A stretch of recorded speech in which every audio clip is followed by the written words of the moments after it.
dopamin səviyyəsi düşür və əvvəlki normasına qayıdır. Bu isə artıq bizim həvəsdən düşmək kimi adlandırdığımız bir durumun yaranmasına gətirib çıxarır.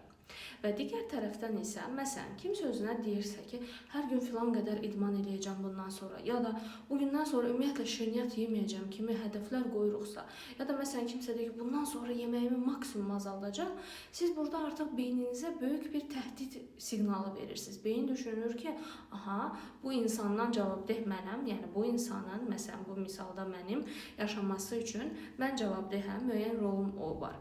Və bu insan özünə indi yeni hədəflər qoydu və bu artıq onun təhdid altında olmasına səbəb olur. Çünki beyin belə qəbul edir ki, az yemək bərabərdir bu insanın həyatda özünü sağlamlığını qoruması funksiyasının get-gedə azalması və yaxud da idman eləmək, birdən-birə çox güclü idmanlara başlamaq, yenə də beyin bunu təhdid kimi algılayır ki, aha, bu bədən stres altına girəcək, mən onu qoruyacağam.